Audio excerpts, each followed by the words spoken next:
DQ Pharmacy Academy. So today we are going to discuss about the chapter number 4 from Pharmacognosy about the brief outline of occurrence, distribution, isolation, identification test, therapeutic activity and pharmaceutical application of alkaloids, terpenoids, glycosides and volatile oils, tannins and resins. तो आज के lecture में हम देखने वाले हैं जो भी सेकेंडरी मेटाबोलाइट होते हैं, सेकेंडरी मेटाबोलाइट जो प्लांट और एनिमल प्लांट जो रिलीज करते हैं सेकेंडरी मेटाबोलाइट, जैसे हो गया alkaloid, terpenoids, glycoside, volatile oil, tannins and resins, इन सब के बारे में हम आज स्टडी करने वाले हैं कि इनका ऑकरेंस क्या है, ये कहाँ मिलते हैं, इनका डिस्ट्रीब्यूशन कैसा हुआ है, आइसोलेशन कैसा है, आइडेंटिफिकेशन टेस्ट कौन कौन से है। तो ये सब वन बाय वन हम इस लेक्चर में स्टडी करने वाले हैं। चलिए तो स्टार्ट करते हैं with the first secondary metabolite that is alcohol. सबसे पहले तो देखते हैं ये सेकेंडरी मेटाबोलाइट मतलब क्या होता है। तो देखिए कोई भी अगर एक प्लांट है तो वो दो टाइप के मेटाबोलाइट रिलीज करते हैं। फर्स्ट है प्राइमरी, प्राइमरी मतलब फर्स्ट मेटाबोलाइट देखते हैं कौन सा है, और सेकेंड होता है सेकेंडरी। अभी प्राइमरी मेटाबोलाइट मतलब क्या होता है कि ऐसे मेटाबोलाइट जो प्लांट की ग्रोथ के लिए वो रिलीज करते हैं, उसे हम कहते हैं प्राइमरी मेटाबोलाइट। पर सेकेंडरी मेटाबोलाइट्स मतलब कौन से मेटाबोलाइट्स होते हैं जो कि कोई भी डिसीज से सेव करने के लिए, खुद को सेव करने के लिए जो प्लांट रिलीज करते हैं वो उसे कहते हैं हम सेकेंडरी मेटाबोलाइट। तो आज के इस चैप्टर में हमें पढ़ना है all about the secondary metabolite, कौन कौन से सेकेंडरी मेटाबोलाइट है उस बारे में। तो सबसे पहले हमें देखना है first secondary metabolite that is alkaloids. अभी हम स्टडी करने वाले हैं अल्कोलॉइड्स मतलब क्या होता है। तो देखते हैं पहला अल्कोलॉइड्स मतलब क्या होता है। तो देखिए alkaloids are the heterocyclic nitrogenous organic compounds obtained from plants and animals having the marked physiological action on human and animal body when taken in small dose and show the toxic effect in higher dose and generally one and more nitrogen atom in heterocyclic ring.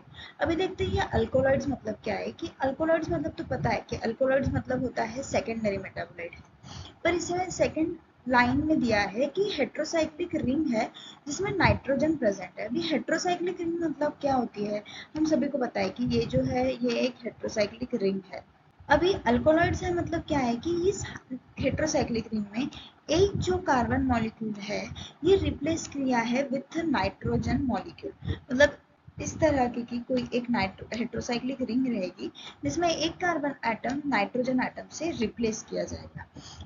ऐसा कुछ chemical structure होता है इन alkaloids, उसे कहते हैं हम heterocyclic nitrogenous compound.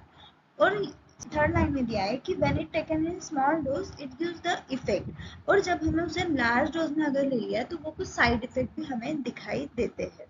All alkaloids contain at least one और more nitrogen atom and are basic in nature. जैसा अभी बताया है ये जो हेटेरोसाइक्लिक रिंग ड्रॉ की है उसमें दिखाई है कि एक तो एक वन नाइट्रोजन मॉलिक्यूल रहेगा या तो फिर मोर नाइट्रोजन एटम्स क्या रहेगी इस हेटेरोसाइक्लिक रिंग में अटैच रहेंगे and they are basic in nature. मतलब इनका जो नेचर है ये कम्प्लीटली बेसिक इन नेचर है। नेक्स्ट है फिजिकल प्रॉपर्टीज ऑफ अल्कोलॉइड्स, मतलब कौन कौन सी प्रॉपर्टीज होती है अल्कोलॉइड्स की। सो पहला प्रॉपर्टीज है they are colourless crystalline with sharp melting point and bitter in taste. मतलब ये जो अल्कोलॉइड्स है ये कम्प्लीटली कलरलेस होते हैं, क्रिस्टलाइन इन नेचर होते हैं एंड इनका जो मेल्टिंग पॉइंट है ये बहुत शार्प होता है, जैसे फ्लक्चुएट नहीं होता है तो कोई रेंज में उसका मेल्टिंग पॉइंट नहीं दिखाई देता, तो वो एक शार्प मेल्टिंग पॉइंट रहता है। और जो टेस्ट है इसकी अल्कोलॉइड्स की वो थोड़ी बिटर इन टेस्ट होती है। Second physical property है some alkaloids are amorphous like gum and other are liquid and volatile in nature like nicotine। मतलब कुछ अल्कोलॉइड, कुछ एक्सेप्शन अल्कोलॉइड क्या होते हैं, अमॉर्फस इस नेचर होते हैं लाइक गम्स। गम से हालांकि अल्कोलॉइड से क्रिस्टलाइन इन नेचर है बट वो अमॉर्फस इन नेचर रहेगा। एंड जैसे कुछ और भी अल्कोलॉइड जैसे निकोटीन, ये निकोटीन लिक्विड और वोलाटाइल इन नेचर रहेगा। थर्ड physical properties है some alkaloids are colored in nature like betadine is red and berberine is yellow। मतलब कुछ अल्कोलॉइड्स का उनका एक कलर होता है, जैसे कि एग्जांपल बेटाडीन जो है ये रेड कलर का होता है और बर्बिलिन जो है ये येलो कलर का होता है। नेक्स्ट पॉइंट है occurrence and distribution. Occurrence and distribution मतलब क्या कि ये कहाँ कहाँ मिलता है और कहाँ कहाँ फैला हुआ है alkaloids. So alkaloids are found in any part of the plant and in different species and families.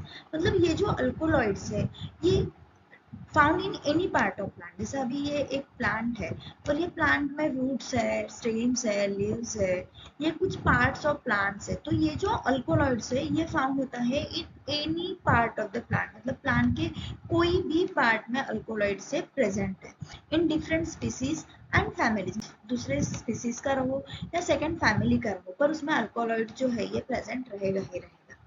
Next point है आइसोलेशन। आइसोलेशन मतलब क्या है कि हम उसे उसकी आइसोलेट कैसे करते हैं। जैसे एक आधा प्लांट है उससे हमें अल्कोलॉइड्स प्राप्त करना है तो वो अपने को कैसे मिलेगा, उसे कहते हैं आइसोलेशन। सो फर्स्ट और वेल नोन मेथड है for the isolation of alkaloid is stalls auto method. ये जो मेथड है ये वेल नोन मेथड है। बहुत से सभी सेकेंडरी मेटाबोलाइट को अगर आइसोलेशन करना है तो स्टाल्स ऑटो मेथड ये इम्पॉर्टेंट है। तो सबसे पहले क्या करना है, अगर कोई भी प्लांट है इस प्लांट का हमें क्या करना है, जो भी कुछ लीव्स है इसे कलेक्ट करना है और वो लीव्स को ड्राई करके उसकी एक पाउडर बना लेनी है। So powder drug is moistured with water and then thoroughly treated with a lime which liberates alkaloidal free bases from their acid salts। मतलब क्या करना है, जो भी प्लांट है उस प्लांट के पूरे लीव्स क्या करना है, कट करके उसे ड्राई करना है। ड्राई करने के बाद पाउडर का जो है वो पाउडर ड्रग होगा, पाउडर फॉर्म में होगा पूरा क्रूड ड्रग। फिर उस पाउडर को मॉइस्ट करना है विथ वाटर, मतलब उसके पूरे वाटर के साथ मिक्स करना है and then thoroughly treated with lime. बाद में उसे लाइम के साथ ट्रीट करना है। तो लाइम के साथ ट्रीट करने के बाद क्या होगा, अल्कोलॉइडल फ्री बेसेस वो रिलीज करेगा फ्रॉम देयर सॉल्ट्स। सॉल्ट से क्या करेगा, अल्कोलॉइडल फ्री बेसेस कुछ रिलीज करेगा। Now this alkaloidal free basis is extracted with organic solvents like chloroform और ether। ये जो alkaloidal free basis है, now इसको ट्रीट करना है, मीन्स एक्सट्रैक्ट करना है विथ ऑर्गेनिक सॉल्वेंट जैसे कि chloroform, ether. In organic solvent के साथ इन अल्कोलॉइडल फ्री बेसिस को एक्सट्रैक्ट करना है। नेक्स्ट प्रोसेस रहेगी concentrate the organic solvent extract and this residue is now extracted with aqueous acidic solution in separating funnel। फिर ये जो एक्सट्रैक्शन कंप्लीट होने के बाद जो कुछ रेसिड्यूल रहेगा इस रेसिड्यूल को अगेन एक्सट्रैक्ट करना है with aqueous acidic solution in separating funnel. Separating funnel क्यों यूज होती है, कोई भी दो लेयर को सेपरेट आउट करने के लिए यूज होती है separating funnel. Where alkaloid is passed on an aqueous phase as alkaloidal salt and non-alkaloidal impurities living back in organic layer। इससे क्या होगा, सेपरेटिंग फनेल में ऐड करने के बाद जो कोई अल्कोलॉइड्स है ये पास हो जाएंगे एक्वियस फेज में और जो नॉन अल्कोलॉइडल इम्प्यूरिटीज है ये बैक आ जाएंगे in organic layer. Next, the aqueous acidic extraction, aqueous acidic phase is then basified with ammonia or aqueous potassium hydroxide, which liberates the free bases and this free bases lastly extracted with organic solvent। And last point, the organic extract after concentration and drying yield total alkaloids। फिर इन सबका complete drawing होने के बाद रहेगा, जो drawing रहेगा उसमें total alkaloid से मिलेगा। ये हो गई आइसोलेशन की first and most important step, that is the stalls auto method. Stalls auto method के अलावा भी और भी कुछ आइडेंटिफिकेशन एंड क्वांटिटेटिव टेस्ट है जिससे हमें पता चलता है कि जो गिवन सैंपल है तो जो क्रूड ड्रग्स है वो अल्कोहल्स है या नहीं है। सो पहली टेस्ट है मायर्स टेस्ट। ये मायर्स रिएजेंट मतलब क्या होता है, पोटेशियम मर्क्यूरिक आयोडीन क्रीम और पेल येलो पीपीटी। मतलब जब भी कोई अल्कोलॉइड्स अगर हम मायर्स रिएजेंट के साथ मिक्स किए करें तो हमें मिलेगा पेल येलो कलर की पीपीटी मिलेगी। अगर पेल येलो कलर की पीपीटी मिलती है तो हम डिटेक्ट कर सकते हैं कि दिस इज अल्कोलॉइड। अदरवाइज अगर वो पेल येलो कलर की पीपीटी नहीं देता है तो वो अल्कोलॉइड्स नहीं कहेगा। सेकेंड है ड्रेंजनड्रॉफ रिएजेंट। ये होता है पोटेशियम बिस्मथ आयोडाइड। ये अगर अल्कोलॉइड्स पोटेशियम बिस्मथ आयोडाइड के साथ मिक्स किया तो हमें जो पीपीटी है वो मिलेगी ब्राउन और रेडिश ब्राउन कलर की पीपीटी मिलेगी। थर्ड है वैगर्स रिएजेंट। ये वैगर्स रिएजेंट मतलब कौन सा है, आयोडीन इन पोटेशियम आयोडाइन सॉल्यूशन। इसमें क्या होगा, ब्राउन और रेडिश ब्राउन कलर की पीपीटी मिलेगी। फोर्थ है हैगर्स रिएजेंट। ये होता है saturated solution of picric acid. जब भी हम कोई अल्कोलाइड्स अगर saturated solution of picric acid के साथ मिक्स करेंगे तो हमें मिलेगी yellow PPT. These are the some identification test other than Stahl-Zollner method.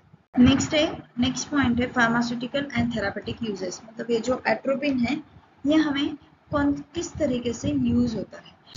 Alkaloid है दैट इज द मॉर्फिन। तब ये मॉर्फिन क्यों यूज होता है? For the narcotic and analgesic. अभी सभी को पता है नार्कोटिक एंड एनाल्जेसिक ये पेन किलर है। मतलब कभी भी अगर पेन होता है और वो पेन को किल करने के लिए हम लोग पेन किलर लेते हैं, तो ये जो पेन किलर है ये हमें मिलता है फ्रॉम मॉर्फिन। सेकेंड अल्कोलॉइड है एट्रोपिन। अब ये एट्रोपिन क्यों यूज होता है? तो उसका थेरापेटिक यूज है माइड्रियाटिक। माइड्रियाटिक मतलब क्या होता है कि जो आईज का प्यूपिल है इसे इसकी जो वाइड है ये इंक्रीज करने के लिए यूज होता है एट्रोपिन। थर्ड अल्कोहल है पिलोकार्पिन। अब ये पिलोकार्पिन क्यों यूज होता है? तो उसका यूज है थेरापेटिक यूज है मियोटिन। मियोटिन मतलब क्या है? जो स्मॉल साइज में करना है तो उसे यूज होता है मियोटिन। These are the pharmaceutical and therapeutic uses of secondary metabolized alkaloids.